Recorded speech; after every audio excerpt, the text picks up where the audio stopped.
Good morning बच्चों। आज का अपना टॉपिक डेविड ईस्टन का व्यवस्था दृष्टिकोण, अर्थात डेविड ईस्टन जो व्यवहारवाद का प्रबल समर्थक और प्रवर्तक था, उसने अपनी पुस्तक द पॉलिटिकल सिस्टम 1953 में राजनीतिक व्यवस्था उपागम, इनपुट आउटपुट अप्रोच, व्यवस्था विश्लेषण उपागम और राजनीतिक व्यवस्था का निवेश निकास मॉडल को प्रस्तुत करने का प्रयास किया। सिस्टम एनालिसिस, हमें किसका विश्लेषण करना है? व्यवस्था का। और हमारा विषय चूंकि राजनीति विज्ञान है, इसलिए हमें किसका एनालिसिस करना है? राजनीतिक व्यवस्था।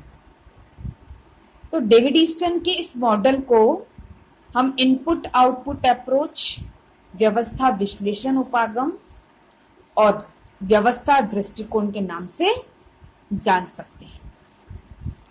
डेविड ईस्टन ने राजनीतिक क्रियाओं के, जो पॉलिटिकल प्रोसेस है, के समुचित अध्ययन के लिए व्यवस्था विश्लेषण पर आधारित एक व्यवस्थित संरचना ढांचा, सिस्टमेटिक फ्रेमवर्क का विकास किया। उसने राजनीतिक व्यवस्था की धारणा का प्रयोग विश्लेषण की एक मौलिक इकाई के रूप में किया और अनुसंधान तथा अन्वेषण के प्रमुख क्षेत्रों के रूप में विभिन्न व्यवस्थाओं के अंतः व्यवस्था व्यवहार पर अपना ध्यान केंद्रित किया।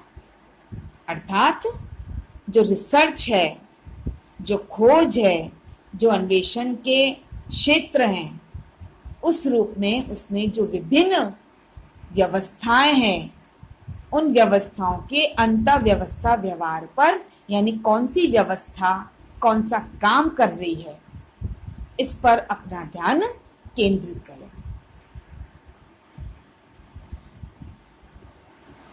ईस्टन के मॉडल की जो प्रमुख विशेषताएं हैं, पहली, रचनात्मक मॉडल। वह राजनीतिक व्यवस्था की एक परिभाषा देता है। वो राजनीतिक व्यवस्था को परिभाषित करता है कि what is political system.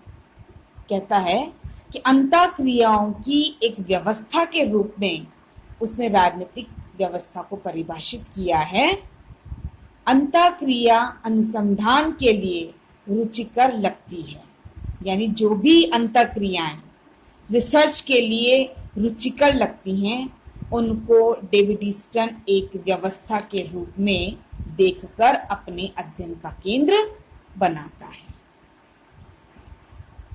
SP Verma के अनुसार व्यवस्था विश्लेषण का प्रयोग करने में उसका दृष्टिकोण रचनात्मक है, कंस्ट्रक्टिव है। अर्थात जो व्यवस्था अंतःक्रिया करती है, उनको देखने के लिए वह अपना ध्यान केंद्रित करता है। दूसरा, वो राजनीतिक व्यवस्था की परिभाषा देता है और क्या कहता है? राजनीतिक व्यवस्था अंतः क्रियाओं का ऐसा समूह, इंटरैक्शन, जिसके माध्यम से अधिकाधिक या सत्ता युक्त मूल्य बनाए और लागू किए जा सकते हैं। अर्थात राजनीतिक व्यवस्था डेविड ईस्टन के शब्दों में ऐसी अंतः क्रियाओं का समूह जिसमें निवेश को निर्गत में बदला जाता है। अब ये निवेश और निर्गत क्या है, इसको अपन आगे देखेंगे। निवेश यानी इनपुट और निर्गत यानी आउटपुट। ईस्टन के लिए सभी राजनीतिक व्यवस्थाएं, जितने भी पॉलिटिकल सिस्टम में खुले हुए हैं और अनुकूलन है, वह अपना सारा ध्यान राजनीतिक व्यवस्था और उसके वातावरण के बीच होने वाले आदान प्रदान और व्यवहार की प्रकृति के अध्ययन पर केंद्रित करता है। यानी जो सिस्टम है और जो सिस्टम के जो चारों ओर वातावरण है, जो पर्यावरण है, जो एनवायरनमेंट है, उनके बीच में जो व्यवहार चलता रहता है, उसके अध्ययन की बात डेविड ईस्टन करता है। अर्थात व्यवस्था, राजनीतिक व्यवस्था अंतःक्रिया, इंटरेक्शन बिटवीन पॉलिटिकल सिस्टम और सोशल सिस्टम, राजनीतिक व्यवस्था और सामाजिक व्यवस्था के बीच में जो अंतःक्रियाएं चलती हैं उसको डेविड ईस्टन राजनीतिक व्यवस्था कहता है। उसके अनुसार राजनीतिक व्यवस्था लगातार अन्य व्यवस्थाओं से ऐसी घटनाएं और प्रभाव ग्रहण करती है जो इन स्थितियों को स्वरूप देता है जिसके अंतर्गत सदस्य कार्य करते हैं। यानी हर व्यवस्था कुछ ना कुछ प्रभाव दूसरी व्यवस्था से ग्रहण करती है। ईस्टन ने राजनीतिक व्यवस्था के अनुकूलित चरित्र पर बल दिया है और ईस्टन का विश्वास है कि सभी व्यवस्थाएं अपने अपने लिए बहुत से साधनों का संग्रह करती हैं जिनके द्वारा वे अपने वातावरण के साथ रहकर उनके साथ मिलजुल कर कार्य करने का प्रयास करते हैं और इस प्रकार अपने ही व्यवहार को संचालित करते हैं। यानी जो भी व्यवस्थाएं हैं अपने अपने कार्यों के लिए अनेक साधनों को संग्रह करती है और उस वातावरण में अपने आप को ढालने का प्रयास करती हैं जिससे उनका व्यवहार संचालित होता है। अपनी आंतरिक संरचना का रूप निरंतर बदलती रहती है और अपने मौलिक लक्ष्यों को पुनः निर्माण करने का प्रयास करती है। तो डेविड ईस्टन के अनुसार व्यवस्था विश्लेषण की जो विशेषताएं हैं, पहला उसने बताने का प्रयास किया कि उसका जो मॉडल है व्यवस्था का रचनात्मक है। दूसरा, उसने राजनीतिक व्यवस्था को परिभाषित करने का प्रयास किया और तीसरी प्रमुख विशेषता कि ईस्टन का व्यवस्थायी निरंतर का विचार। ईस्टन व्यवस्थायी निरंतरता की धारणा को राजनीतिक व्यवस्था की प्रमुख विशेषता मानता है जो राजनीतिक व्यवस्थाओं की बाधाओं को दूर करने और उनसे निकलने की योग्यता को प्रकट करने का कार्य करती है। यानी हर व्यवस्था जब काम करेगी तो कुछ बाधाएं आएंगी, तो बाधाओं को हम कैसे दूर कर सकते हैं, व्यवस्था उन बाधाओं को दूर करने किस तरह से निकल सकती है, उसकी योग्यता प्रकट करने का कार्य ये करता है।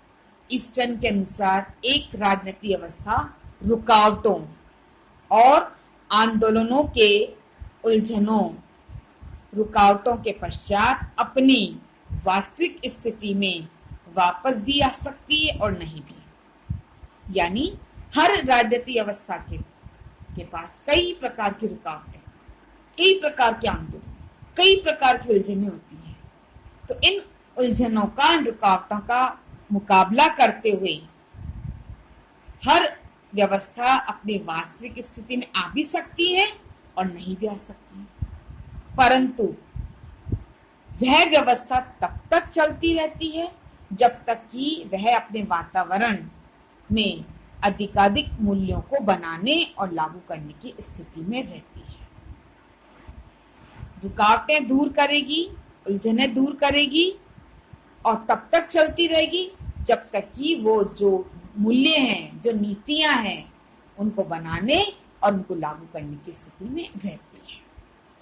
ईस्टन के अनुसार एक व्यवस्था में बाधाओं के रचनात्मक और निर्माणकारी संचालन की क्षमता होती है। ईस्टन के अनुसार एक राजनीतिक वैज्ञानिक को वातावरण से आने वाले विभिन्न प्रकार के प्रभावों के प्रक्रियाकरण और परिवर्तन पर उन साधनों पर अपना ध्यान केंद्रित करना चाहिए जिनके द्वारा व्यवस्थाएं इन प्रभावों का मुकाबला करती है। अर्थात एक राजनीतिक वैज्ञानिक जो व्यवस्था के वातावरण में आने वाली रुकावटों और प्रभावों को ध्यान में रखे और जिससे कि उसका जो अनुसंधान का काम है वो पूर्ण हो सके। इसको ईस्टन राजनीतिक व्यवस्था की जीवन प्रक्रिया का नाम देता है। इसमें वे मौलिक कार्य शामिल हैं जिनके बिना कोई भी व्यवस्था जीवित नहीं रह सकती, कोई भी व्यवस्था अधिक दिनों तक अपना काम नहीं कर सकती और जिनके द्वारा व्यवस्था इन कार्यों को अधिक समय तक बनाए रखने की व्यवस्था कर सकती है, उसका प्रबंधन कर सकती है। तो ये व्यवस्था के लिए क्या है? जीवन प्रक्रिया। ईस्टर्न के अनुसार इन प्रक्रियाओं और प्रत्युत्तरों की प्रकृति और स्थिति का विश्लेषण राजनीतिक सिद्धांत की एक केंद्रीय समस्या है। इस प्रकार डॉक्टर एसपी वर्मा के शब्दों में हम कह सकते हैं कि ईस्टर्न मुख्य रूप से जो बाहर के स्रोत हैं, जो सोर्सेज हैं, और तनाव को नियंत्रित करने के साधनों पर ध्यान देता है। अर्थात व्यवस्था में जो तनाव आ रहे हैं, जो रुकावटें आ रही हैं, जो उलझनें आ रही हैं, उनको किस साधनों के माध्यम से व्यवस्था रोक सकती है, उस पर डेविड ईस्टर्न ने अपना सारा ध्यान केंद्रित करा। यह वह अनिवार्य कारक है जिनके अंतर्गत विभिन्न कारक आपस में अंतःक्रिया कर सकते हैं, इंटरेक्शन, और अपना स्थान समय समय पर बदल सकते हैं। यदि आवश्यक हो तो जो कारक हैं, जो फैक्टर्स हैं, कारकों को सीमाओं के पीछे धकेल दिया जाए, उनको हटा दिया जाए, जिसका ईस्टर्न उनकी अंतिम सीमा का नाम देता है। तो ये कहा जा सकता है कि व्यवस्था दबावहीन है, व्यवस्था में किसी प्रकार का कोई भी स्ट्रेस नहीं है, व्यवस्था अपने हिसाब से अपना कार्य संचालन कर सकती है। आगे अपन इस टॉपिक को कल कंटिन्यू करेंगे। धन्यवाद।